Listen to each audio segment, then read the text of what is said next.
listen, we just put our house on the market for $1 million, and somebody just came in and offered us $1,150,000 to shut it down. And by shut it down, I mean no more showings. Nobody else gets to see it. We're going to give you 150 more than you're asking, but just shut the doors, draw the blinds, and don't let anybody else in. Welcome to Leading and Growing Your Real Estate Business. I'm James Short, and this show dives into the real stories behind the agents and the leaders shaping our industry. No polished highlight reels, just honest conversations about what's working, what's not, and how they're building businesses that actually grow. Each episode, I sit down with someone in the trenches, top performers, rising leaders, business owners who've cracked the code and others still figuring it out. We unpack the wins, the failures, the habits, and the lessons you can put to work straight away.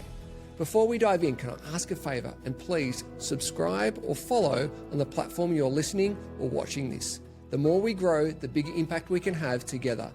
And thank you. Let's get started. Hi, and welcome back to another edition. We are very excited to have our next guest join us, Scott Spelker, who brings a unique blend of Wall Street expertise and deep community knowledge to real estate.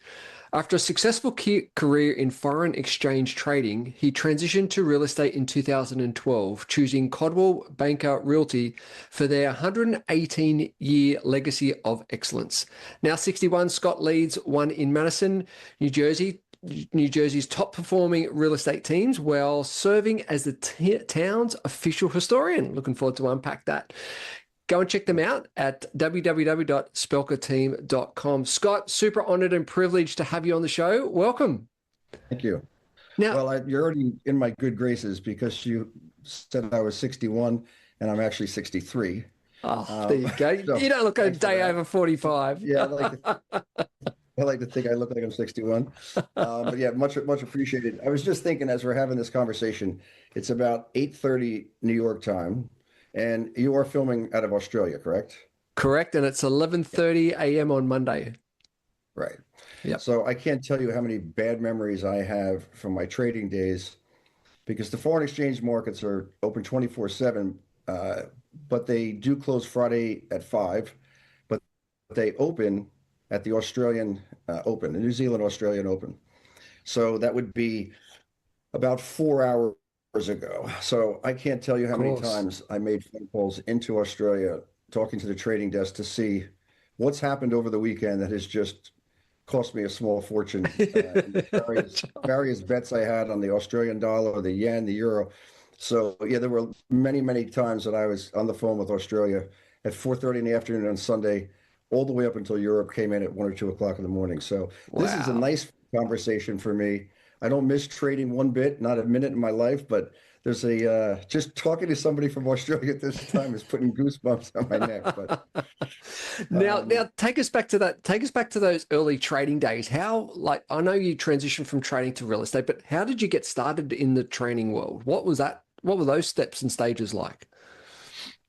Probably because I wasn't smart enough to do anything else. I wanted to be a doctor. And I had about one semester worth of biology and realized that this isn't going to happen. So I knew from a very young age, I think I was maybe 12 years old, and I was already buying and selling stock from a payphone in my school.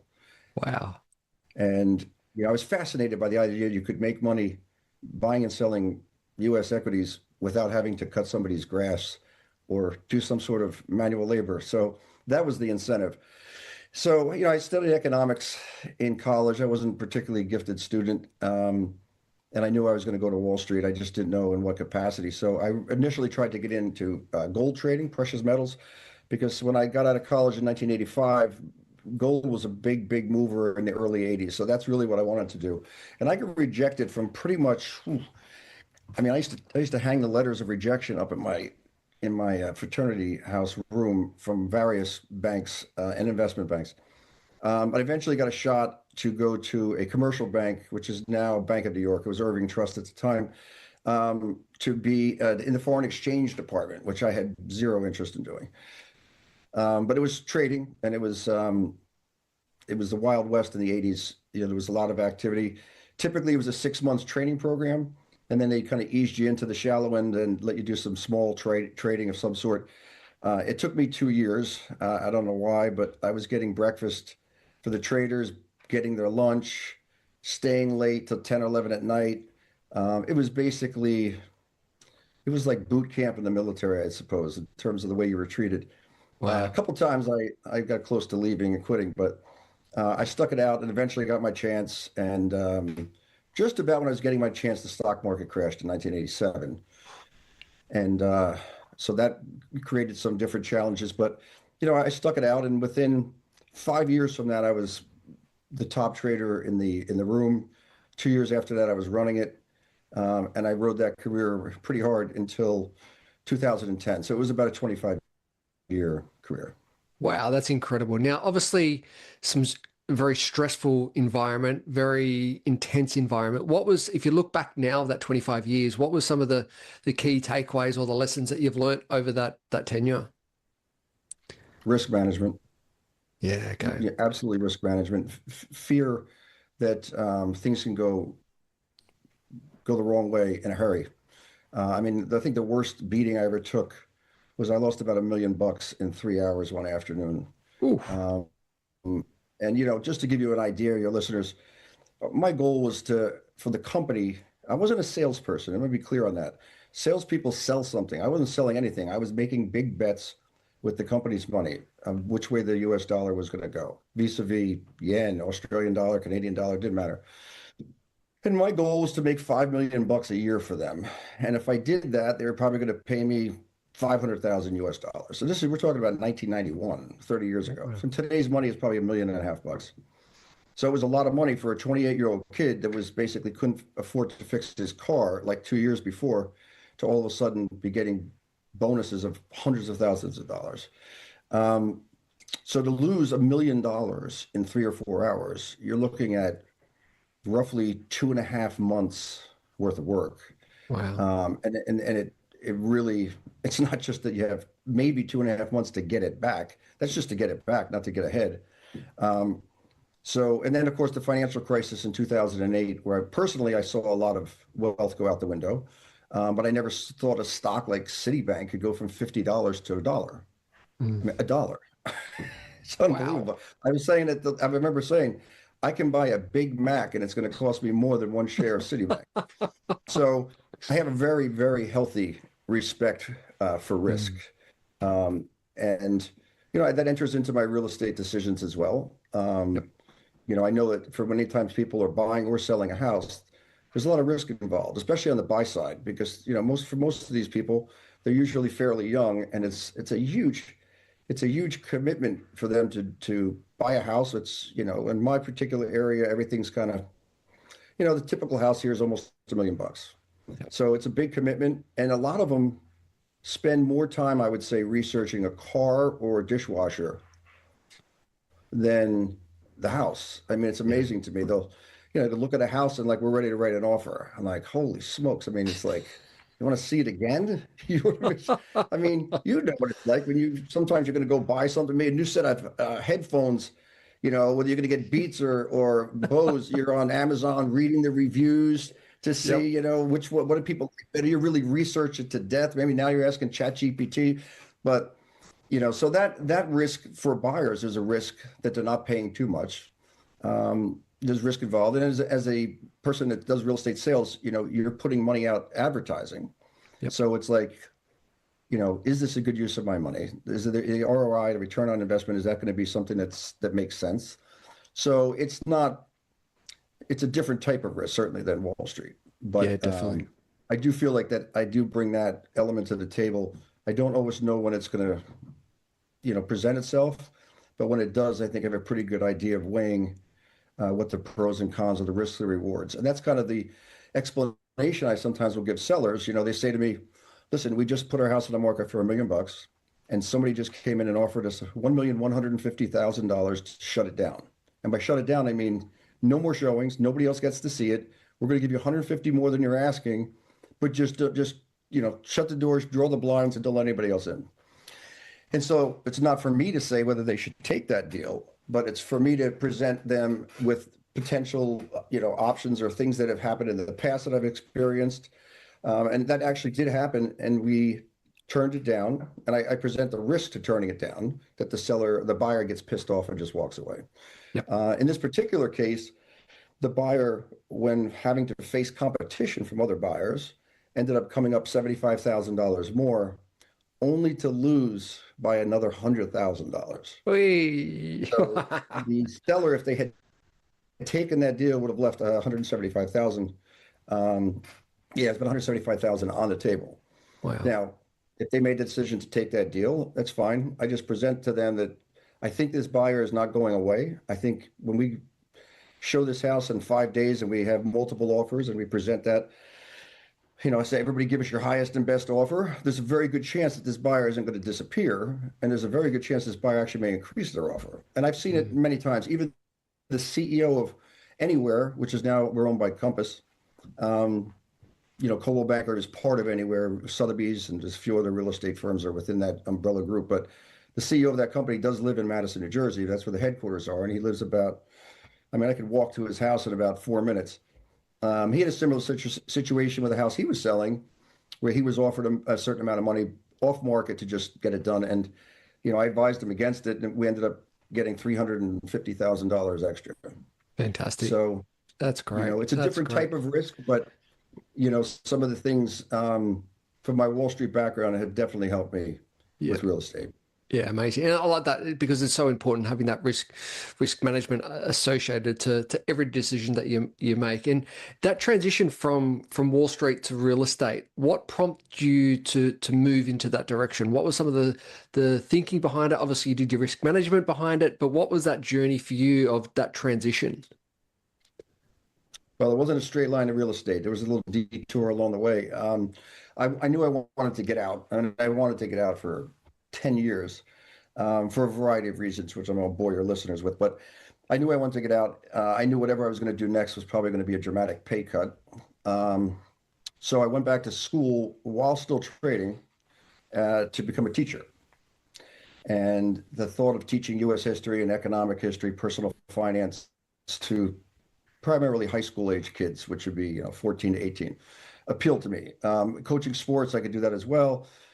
Less competition.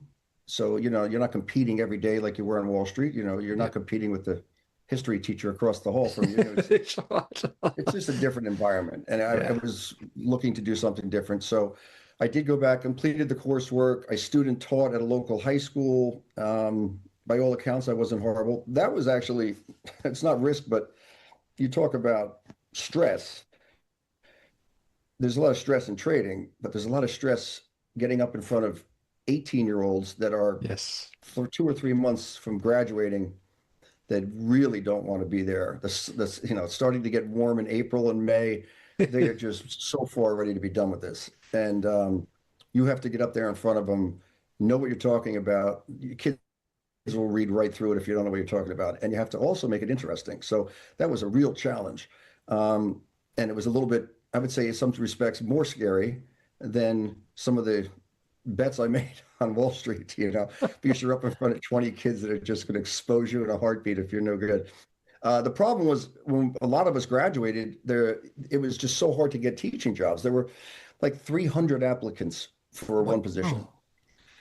And I thought, I'm doing this, I guess it was around 2010, 2011. And after the financial crisis, Wall Street wasn't exactly very highly thought of. Prior to it, there was a certain cachet. If I had done this in 2002, people were like, oh, Wall Street trader, this is great. We can get a guy with a business background. 2010 and 2011, nobody was too thrilled with anybody coming out of Wall Street. So whether that played into it, I don't know. Maybe my age might have had a problem. Posed an issue. I was 40, probably 49 at the time. So the transition from Wall Street to real estate was not seamless. I failed miserably at getting a job, and my game plan for exiting Wall Street to a job that was going to pay me probably a tenth of what I was making, which I was willing to accept. I couldn't even do that. Wow. So I was like, man, you are a complete failure. People thought I was nuts for leaving a Wall Street job. Now they really think I'm nuts. Now I'm stupid. I'm stupid. At this point, your listeners should say this guy is dumb and he left Wall Street. What a moron.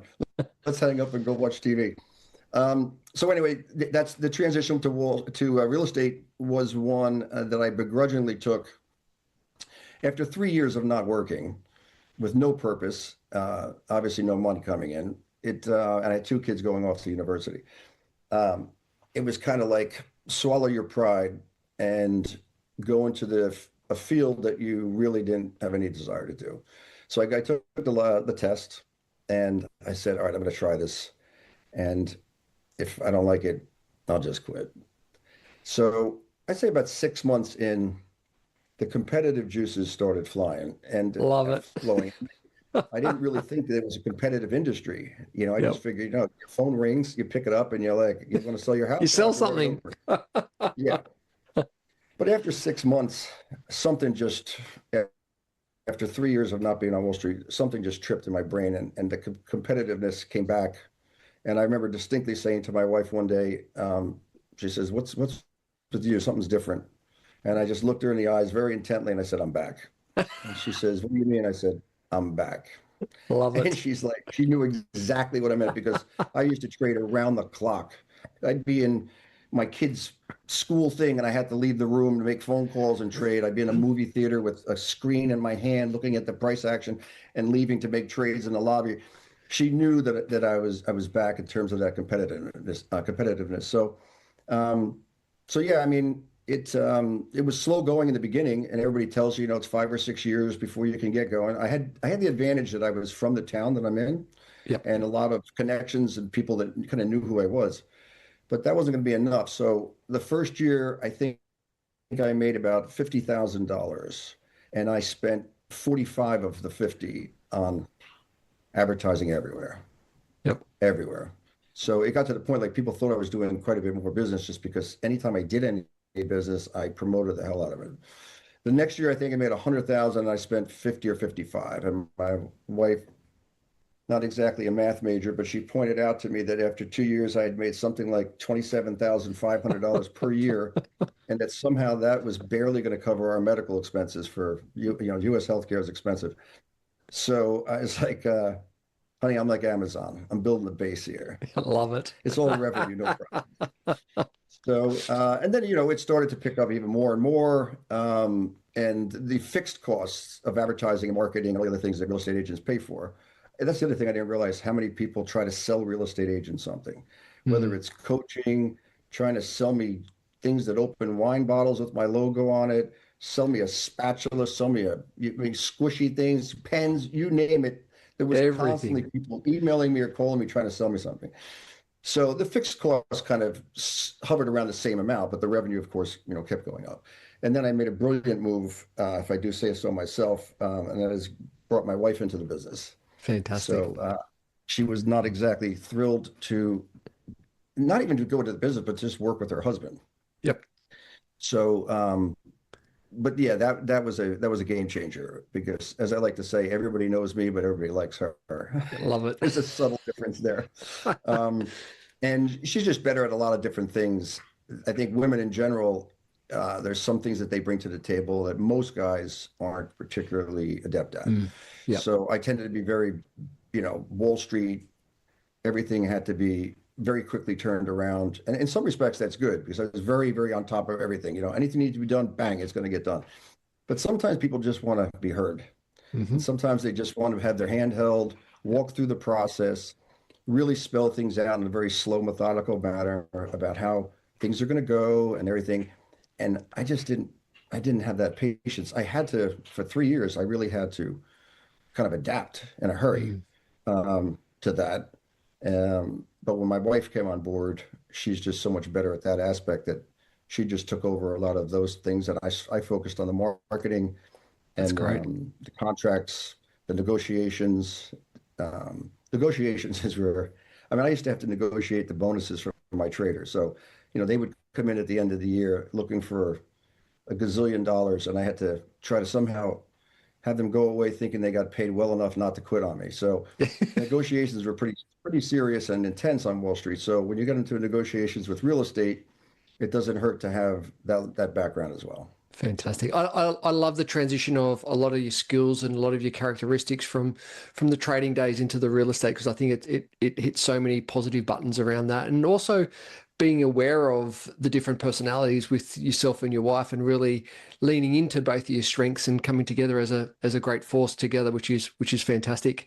Now, Scott, on the show we have our 60-second quiz to find out a little bit more about our guests. Are you willing to play? I'm ready to play. All right, let's go. Draft Favorite? players? Yeah, totally. All right. Yeah, favorite movie? Gladiator. Fantastic. Favorite food? Italian. Love it. Favorite holiday destination? British Virgin Islands, Virgin Gorda. Beautiful. What's your morning routine look like? Coffee and checking out the news to see what's blowing up this week. And then also I'll do I'm always checking emails and texts, see what came in, anything came overnight. And then sometimes I'll do a little bit of work early from home. I try not to do too much work from home. I'd rather go into the office in town, just kind of have a little bit of separation between my happy place and my work environment. But I do a little bit of work in the morning as well before I go into the office. Nice. What about your evening routine? What does that look like? I work out like 6 days a week. So usually 4 o'clock in the afternoon, I'll hit the gym from 4 to like 5:30. When it's nice weather, I do golf a lot. So the gym may get cut back a little bit, but so I'll play, I play a decent amount of golf too, which is Nice. actually, I was always a pretty pathetic golfer for a really long time because I would play like 4 times a year and be frustrated that wasn't a good golfer because, I was an athlete, but it doesn't translate. Yep. But then you go from playing 4 rounds a year to 85 rounds rounds a year. That makes a difference. And you work at it a little bit. So that's something that I enjoy, and I do it because I like it, but it actually can lead to business because you spend 4 hours with people, Totally. with the ups and downs of any sport. You kind of formulate a little bit of a bond. I'm not sitting there talking to them about real estate. I never bring up real estate to people like, hey, do you want to sell your house? Or I don't want people running in the opposite direction when they see me. So I mean, 9 times out of 10 or more, they will bring it up to me. Right. And they're, how's the market? That's always the question. How's the market? How's the market? So, I'll answer their questions and, be knowledgeable about it. But, I just think that, you build the relationships on other things. And if they feel that you're somebody for me, I'm very competitive. So I think I've gotten work sometimes because people know how competitive I am and they want that level of competition working for them, selling their house. So Very true. Very true. Very true. If you could choose 5 inspirational people to have dinner with, who would they be? They could be dead or alive. Mm. I'd have to put my father first. He died when I was 30, and it's been now 31 years. So maybe I was 33. So yeah, he would be probably tops on the list. I'm big into history. I love learning about history. So I'd put Jesus Christ would be second. I would probably put George Washington third. I would put Caesar Augustus, not Julius Caesar, Caesar Augustus fourth. And the fifth would be tough. I'm not sure. Maybe like somebody interested, like Benjamin Franklin or something like that. Love it. Fantastic. And I'm sure that I'm missing some people, and no offense to anybody, because it's not, most of these are Americans. Jesus wasn't an American, but a lot of them are Americans. But if I really spent some more time thinking about it, I'm sure there's some people from other countries I would have chosen to. But Yeah, fantastic. What would be your best piece of advice? for what? For a realtor or for in general? But let's go both. What about for a realtor?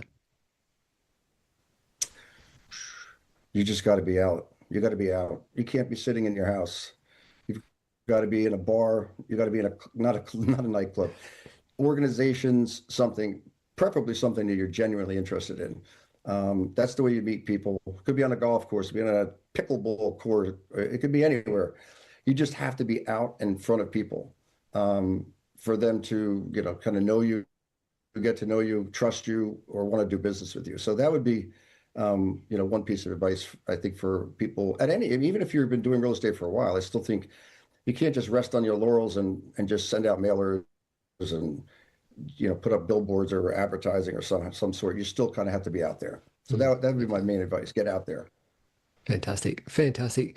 Scott, really appreciate. I mean, we could be talking hours. There were so many further opportunities and further topics that we could be chatting about, but really appreciate your time. How can the audience find out more about you, your journey, and reach out? Where's the best ways to get in contact?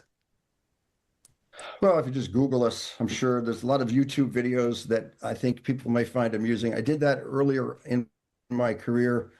I think one of the very first videos I ever did, I had a professional videographer do it.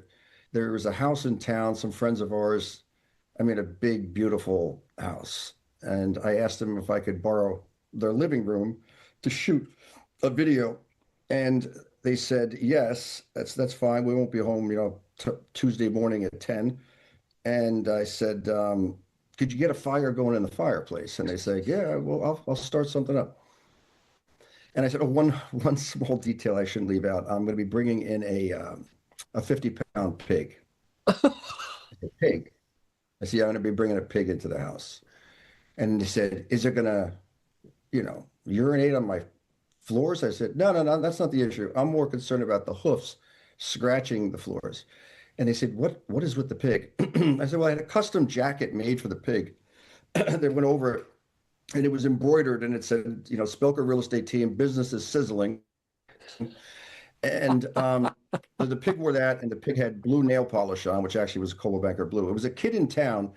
I was trying to find a teacup pig that are really tiny, but this is the best I could do. Love it. And so the pig came in, and we shot the video, and I'm basically talking about real estate and old pictures of the town shown in that, and how, life changes where sometimes, things happen, you move, whatever. And I said, I'm here to help with those changes. I said, I'm Scott Spelker, and I'm a realtor. And then it pans over to the pig, and somebody was holding like a peppermint candy behind me. So the pig starts reaching up, trying to get it. And I go, and he's a pig. And so then I said, I'm just saying, I said, he's so sensitive, I said, I like your jacket. Where did you get that? So it's just a little interaction. And I took that video, and the town movie theater used to run ads before the movies. And I said, I'm going to throw this video in there. So then it was on YouTube. You're talking about 11 or 12 years ago. Yeah. And that kind of spread like wildfire. And that pig actually I used in the Christmas parade. It was in the town fair. I put a tuxedo on it. Love it. And I had a red carpet with a tent. It was like a town fair. And there were, those velvet ropes like they have at, the Oscars. And it was Kiss a Pig for charity. So the pig was on a love seat, and everybody had lanyards that said, I kissed a pig for charity. And I had fluted plastic glasses with sparkling cider in it. It looked like champagne. So everybody got a glass of champagne or pseudo champagne. So I used that pig to do a little marketing as well. But that was one of the things I did That's great. early on. But some of the other videos that we did where, we had an open house advertised, and it was showing the Champs-Élysées and the Arc de Triomphe, and it had a banner kind of coming down advertising my open house. And it was just basically somebody on Fiverr did it for me. But I did ones where I'm jumping out of a plane trying to find somebody's house. I did all kinds of different videos that were just, just goofy. Love it. But We'll people, definitely have to go and check them out. That's fantastic. Yeah, there's a lot of them on YouTube. So yeah, if you just Google them, you can find some different stuff. But listen, steal ideas off of people left, right, and center. That's my other piece of advice, especially when you're first starting out. If you see a good idea, I mean, preferably it's not in your own office, but it could be, you go to an open house for some agent 2 towns over, and you see, like I did, they had their business card, and they had a key, like, an old-fashioned skeleton key attached to the card. So, everybody, sometimes to take your card, it's like, this thing, you can't just toss it in the garbage can. It's got a key on it. So I ordered like 500 keys from Amazon, and I tied them with a blue ribbon to them, and all my open houses, I had these keys. Now I ripped that idea completely off of this other agent, and what they say, imitation is the sincerest form of flattery. So you see other ideas that other agents are doing, and now it's so much easier to find other ideas because you can go on, whether it's TikTok or YouTube or Instagram, and you can find different things, or YouTube, that other agents are doing, and they'll recognize you as like, oh, that's that person that does this, or whatever. Yeah, So totally. Again, it's a Fantastic. way of getting out there without going to bars or the different organizations, but you can put yourself out there pretty inexpensively through social media, and it's not a bad idea at all. Fantastic. Scott, really appreciate your time and energy and your expertise. Thanks for joining us. No, most welcome. Thanks for having me.